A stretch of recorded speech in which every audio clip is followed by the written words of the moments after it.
Hello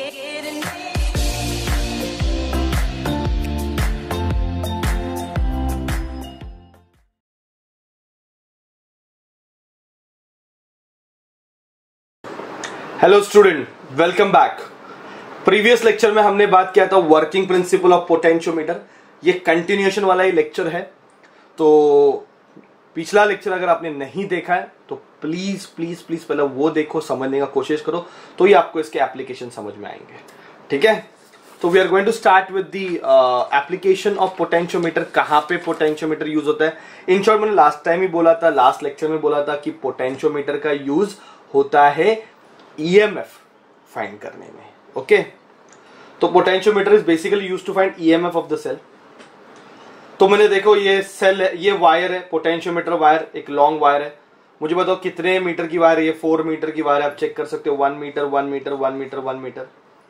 ये wire का नाम अपन ए बी लेते हैं, तो पोटेंशियोमीटर वायर ए बी।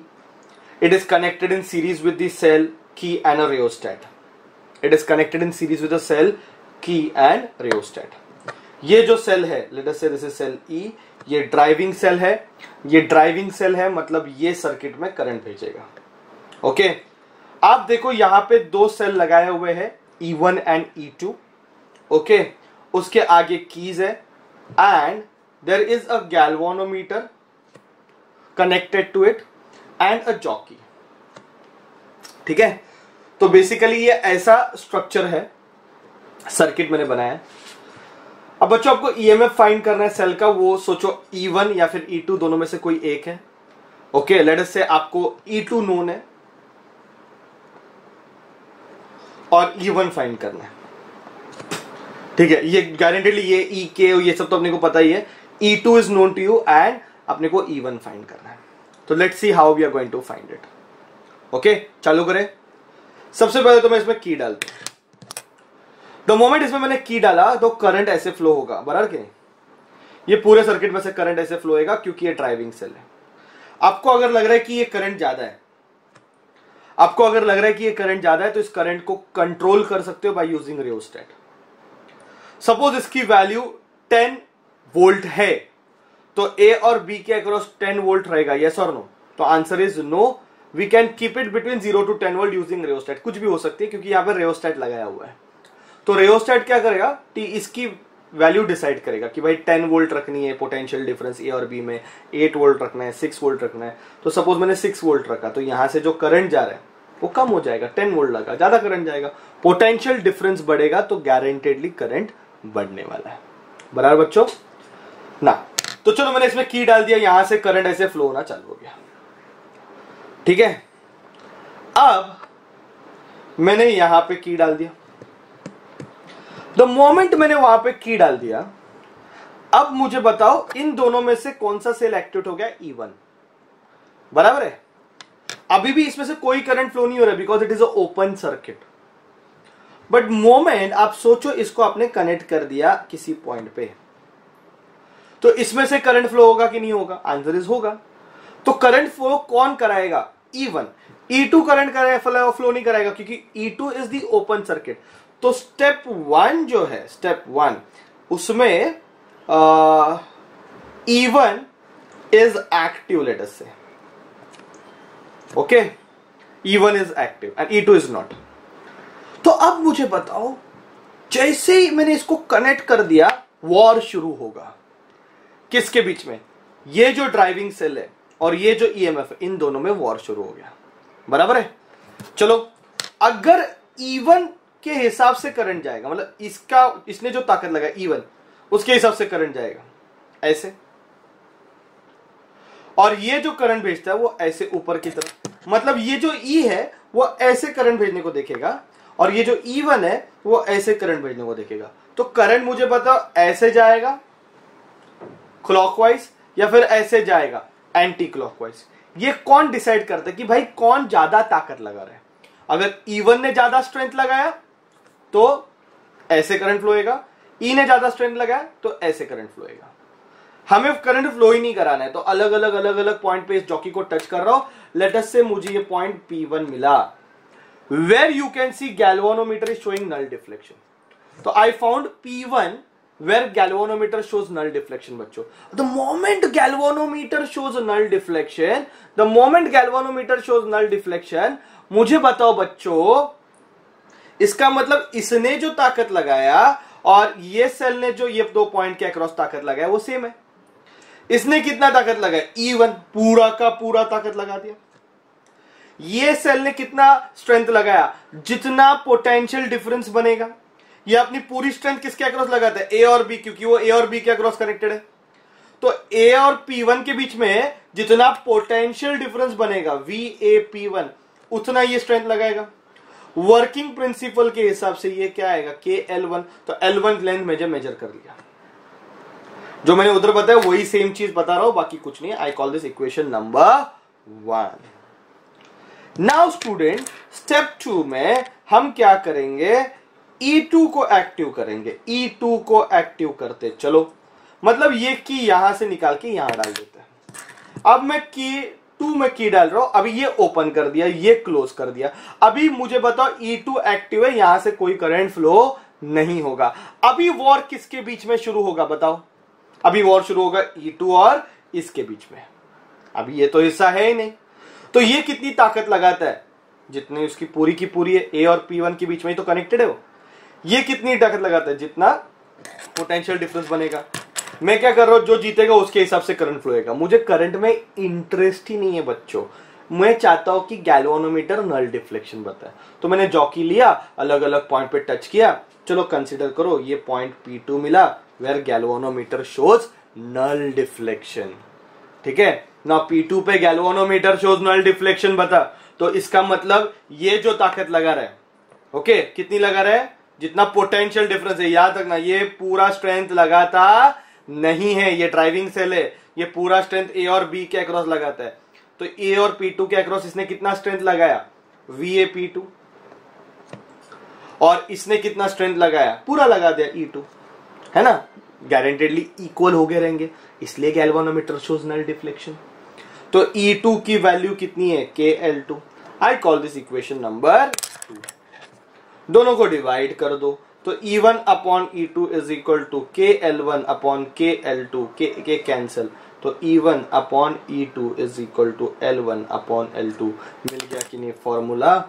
इसको बोलते हैं इंडिविजुअल सेल मेथड. क्या बोलते हैं इसको बच्चों? Individual cell method. आपको E2 नोन है, E1 फाइंड करना है, L1 L2 लेंथ मेजर कर दिए. क्या आप E1 कैलकुलेट कर सकते हो? Answer is yes. We use this method क्योंकि K फाइंड करने का झंझट मुझे नहीं चाहिए. तो प्रीवियस वर्किंग प्रिंसिपल में मैंने डायरेक्ट फाइंड कर लिया था K का यूज करके. पर ये इंडिविजुअल सेल मेथड है. कौन सी मेथड है? Individual cell method. ठीक है? इंडिविजुअल सेल मेथड में एक टाइम में एक ही सेल एक्टिव होता है. अभी ये वाला चीज देखो, इसमें भी मुझे सोचो E1 फाइंड करना है, E2 नोन है. E1 फाइंड करना है, E2 नोन है. सारा कनेक्शन यहाँ का तो वैसे ही है, कोई चेंजेस नहीं है. वो तो हमने वर्किंग प्रिंसिपल स्टार्टिंग में देख लिया था. यहाँ पे मैंने एक 4-वे की यूज किया. यू कैन सी 4-वे की यहाँ पे मैंने यूज किया हुआ है. And then this is connected to a galvanometer and a jockey. Okay, 4-वे की का यूज क्या है? देखो, पहला मैं काम करता हूँ, की यहां डालता हूं और की यहां डालता हूं. टोटल 4 कीज डाल सकते हैं.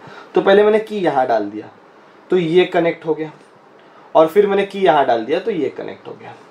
तो अगर आप ठीक से देखोगे तो ये E1 है, ये E1 है, और इसका माइनस इसके प्लस के पास चला गया. तो ये E2 है, ये E1 है, ये E2 है. दोनों देखो कैसे कनेक्टेड है. देख रहे हो आप? E1 और E2 दोनों असिस्ट कर रहे एक दूसरे को. क्या कर रहे? दोनों एक दूसरे को असिस्ट कर रहे हैं, है ना? अपन ने देखा था ये सेल वाला कॉन्सेप्ट जो पहले प्रीवियस में पढ़ाया था, बहुत पहले लेक्चर नंबर 6 या 7 में मैंने. तो उसमें शायद से आपको ये मिलेगा असिस्ट वाला कॉन्सेप्ट. ठीक है? तो यहाँ पे ये दोनों क्या कर रहे हैं? असिस्ट कर रहे हैं. तो अभी यहाँ पे मैंने कनेक्शन ऐसे किया कि दोनों सेल एक्टिव है और दोनों सेल एक दूसरे को क्या कर रहे हैं? असिस्ट कर रहे हैं. यहां पे एक टाइम पे एक ही सेल चालू था, यहां पे दोनों असिस्ट कर रहे. चलो यहां पे मैं की डाल देता हूं तो करंट फ्लो होगा. करंट का वैल्यू ज्यादा है, करंट का वैल्यू कम करना है. किसका यूज करोगे? रेओस्टैट का. तो ये करंट ऐसे ऐसे ऐसे ऐसे ऐसे इस वायर से फ्लो रहा है. ये वायर का नाम क्या है? AB, है ना? ये अपनी पोटेंशियोमीटर वायर है. इस वायर से करंट ऐसे फ्लो होगा. क्या ऊपर से करंट फ्लो होगा? तो आंसर इज नो, क्योंकि ये ओपन सर्किट है। पर द मोमेंट मैंने इसको टच कर दिया, सपोज किसी पॉइंट पे मैंने इसको टच कर दिया, जैसे मैं टच करता हूं ये दोनों सेल मिलके करंट को ऐसे भेजेंगे, हाँ या ना? ये दोनों सेल मिलके करंट को ऐसे भेजेंगे और ये वाला सेल ऐसे करंट को भेजेगा। तो वॉर शुरू हुआ ई में और इन दोनों ने तो यूनिटी कर ली, दोस्ती कर ली, और दोनों की वैल्यू कितनी है? E1 plus E2। मतलब सोचो अगर ये अभी ये अननोन है, फॉर एग्जांपल अगर सोचो ये 6 वोल्ट है और ये 4 वोल्ट है, तो टोटल 10 वोल्ट ताकत लगेगी एंड करंट को इस तरफ भेजा जाएगा, और इसने ऐसा करंट लगाया, बराबर कि नहीं? अभी आपने को क्या फाइंड करने का? अपन अलग अलग पॉइंट पे टच करेंगे, where galvanometer shows null deflection, let that point be P1, उधर हम रुक जाएंगे। Now galvanometer is showing null deflection, that means इन्होंने जो स्ट्रेंथ लगाया, कितना लगाया इन्होंने स्ट्रेंथ? E1 प्लस E2, और इसने जो स्ट्रेंथ लगाया कितना लगाया? VAP1, जितना पोटेंशियल डिफरेंस है उतना ही लगाएगा, वो दोनों क्या है? सेम है, ठीक है। So E1 plus E2 is equal to क्या आएगा? KL1। I call this equation number 1, ठीक है। याद रखो इसका EMF इन दोनों के सम से ज्यादा चाहिए। अगर ये 6 वोल्ट है, ये 4 वोल्ट है फॉर एग्जाम्पल, तो 10 वोल्ट है कि नहीं, तो इसका 10 वोल्ट से ज्यादा चाहिए तो ये वो काम करेगा, नहीं तो नल पॉइंट नहीं मिलेगा, याद रखना ये बात, ठीक है। अब मैंने 4 वे की से क्या कर दिया? थोड़ा ये चेंज कर दिया। फॉर एग्जाम्पल अभी मैंने की यहां से निकाल के इधर डाल दिया, इधर डाल दिया। अभी आप ठीक से देखो, ये सेल है और अभी मैंने ये कनेक्ट किया हुआ, दिख रहा है क्या? अभी मैंने ये कनेक्ट किया तो ये ऐसे करंट जाएगा और इसका नेगेटिव इसके नेगेटिव से ज्वाइंट होके गैल्वेनोमीटर की तरफ जा रहा है। तो now they are opposing each other, अभी इन दोनों की दुश्मनी हो गई। पहले इन दोनों की कैसे चल रही थी? दोस्ती चल रही थी, तो दोनों मिलके अपनी स्ट्रेंथ को बढ़ा दिया था। अभी इन दोनों में झगड़ा हो गया, जैसे मैंने यहाँ पे सेल डाला, दोनों एक दूसरे को क्या करने लगे? अपोज करने लगे, झगड़ा हो गया। तो इन्होंने कितनी स्ट्रेंथ बनाई? E1 माइनस E2, और करंट को ऐसे भेजा, ठीक है। और इसने कितना? करंट को ऐसे भेजा, ठीक है। वापस लड़ाई चालू हो गई, पर इसमें इधर से कितनी स्ट्रेंथ आ रही है? E1 माइनस E2, और इधर से कितनी स्ट्रेंथ आएगी? जितना पोटेंशियल डिफरेंस है। तो मैं अलग अलग पॉइंट पे टच कर रहा हूं, सपोज मुझे पॉइंट P2 मिला, where galvanometer shows null deflection. Where galvanometer shows null deflection बच्चों, इसका मतलब इसने जो स्ट्रेंथ लगाया और इन दोनों ने मिलके जो स्ट्रेंथ लगाया वो सेम है। इन दोनों ने मिलके कितना स्ट्रेंथ लगाया? E1 माइनस E2, और इसने कितना स्ट्रेंथ लगाया? VAP2, ठीक है। तो E1 minus E2 is equal to कितना आएगा बच्चों? KL2, equation number 2। दोनों को डिवाइड करो तो E1 plus E2 upon E1 minus E2 is equal to L1 upon L2। Componendo dividendo use करो, इजीली आपको पता चलेगा। E1 upon E2 is equal to L1 plus L2 upon L1 minus L2। इसको बोलते हैं सम and difference method. क्या बोलते हैं इसको बच्चों? सम एंड डिफरेंस मेथड, ठीक है। तो ये कंपेयरिंग EMF है, इसमें E2 पता है, E1 फाइंड किया, तो सेल का EMF हम फाइंड करते हैं इंडिविजुअल सेल मेथड से या फिर सम एंड डिफरेंस मेथड से, ठीक है बच्चों। लास्ट एप्लीकेशन है, ये भी इंपॉर्टेंट है बहुत, to find internal resistance of cell. To find internal resistance of cell. देखो इंटरनल रेजिस्टेंस भी अपन फाइंड कर सकते हैं, R ऑफ सेल। तो ये जो सेल है जिसका इंटरनल रेजिस्टेंस फाइंड करना है वो मैंने यहाँ पे कनेक्ट किया हुआ है, ठीक है। इसके अक्रॉस मैंने एक रेजिस्टेंस बॉक्स कनेक्ट किया बच्चों। क्या कनेक्ट किया? Resistance box. ये पोटेंशियोमीटर है, पोटेंशियोमीटर वायर है, उसके अक्रॉस का तो कंस्ट्रक्शन वही है, उसमें कोई चेंज नहीं है जो हमने प्रीवियस लेक्चर में बताया था। ये तो हमेशा सेम आने वाला है कि वायर के साथ सीरीज में एक सेल है, एक की है, रियोस्टेट है, की डालोगे करंट फ्लो होगा। ये करंट ज्यादा कम करना है, बढ़ाना है, ये काम किसका है? रियोस्टेट का है। तो ये वाला सर्किट में देखो आप कोई चेंजेस नहीं है, जो भी चल रहा है वो यहाँ पे चल रहा है एक्सपेरिमेंटल में। अभी इस R को हमें फाइंड करना है। अभी इसके पैरेलल में रेजिस्टेंस, अभी एक ही सेल है, इसके पहले इसमें दो सेल थे E1 E2, अभी इसमें एक ही सेल है, लेट अस से E1, ओके, ई नहीं यूज करते, ई यहाँ पे मैंने यूज किया हुआ है। तो यहाँ पे एक ही सेल है E1 और बच्चों मुझे इसका इंटरनल रेजिस्टेंस फाइंड करना है और इसके पैरेलल में रेजिस्टेंस बॉक्स और एक की लगा है। की का मतलब क्या है कि भाई चॉइस है, की मतलब चॉइस। अगर मैं यहाँ पे की डालूंगा तो यहां से करंट फ्लो होगा, ये एक्टिवेट हो जाएगा, की नहीं डालूंगा तो नहीं एक्टिवेट होगा। तो स्टेप 1 में RB is not connected, RB is not connected। तो मुझे बताओ यहां से गैल्वेनोमीटर से होके ये जॉ किया, बराबर है। हम जैसे टच करेंगे करंट कैसे फ्लो होगा, ऐसे फ्लो होगा, और यहाँ पे करंट ऐसे फ्लो हो जाएगा। ये सर नो, दोनों में वॉर चालू हो गया, किस में, ई और E1 में। जो जीतेगा करंट उसके हिसाब से फ्लो होएगा, पर हमें किसी को जिताना नहीं है, हम अलग अलग पॉइंट पे टच करेंगे, एक पॉइंट मिलेगा, let that point be P1 where galvanometer shows null deflection. तो when I say galvanometer is showing null deflection, मतलब इसने जो करंट बनाया और इसने जो करंट बनाया वो क्या है, सेम है, बराबर है बच्चों, नक्की। नाउ माय डियर स्टूडेंट्स, अभी मैं बोलू E1 इज इक्वल टू, इसने जो स्ट्रेंथ बनाया E1 इज इक्वल टू, इसने जो बनाया वो VAP1, तो E1 is equal to KL1। I call this equation number 1। Step 2 में हम क्या करेंगे, इसको स्टार्ट कर देंगे। तो जैसे मैंने की डाला, अब बच्चों ये E1 का करंट डिवाइड हो जाएगा ना। अभी तक हम लोग क्या बोल रहे थे, ये अपनी पूरी ताकत लगाता है, ये अपनी पूरी ताकत लगाता है, ये अपनी पूरी ताकत लगाता है। अब आप समझ लो कि इसने एक यहां पे सर्किट बना दिया, तो करंट ऊपर से भी फ्लो होने वाला है, तो यहां से जो करंट आएगा वो तो डिवाइड हो जाएगा ना, थोड़ा आगे थोड़ा ऊपर। तो क्या ये अपनी पूरी ताकत लगा पाएगा, answer is no. Now RB is connected and when RB is, resistance box is connected, some current flows through resistance box of this cell, तो ये पूरी ताकत नहीं लगाएगा। तो वही सिचुएशन है, अलग अलग पॉइंट पे टच करता हूं, लेट अस से एक पॉइंट P2 मिलता है where galvanometer shows null deflection. तो इसने जो ताकत लगाया और इसने जो ताकत लगाया, मतलब इसकी जो स्ट्रेंथ और इसकी जो स्ट्रेंथ है वो क्या हो जाएगी, सेम हो जाएगी। अभी इसने कितनी स्ट्रेंथ लगाई, इसने कितनी स्ट्रेंथ लगाई, लेट अस से V, पूरी नहीं लगाता, जितना पोटेंशियल डिफरेंस बनेगा उतनी लगाएगा V। और इसने कितनी लगाई, VAP2, है ना, इस सेल ने कितनी लगाई, VAP2, वर्किंग प्रिंसिपल, और इसने कितनी लगाई, V बता दिया मैंने।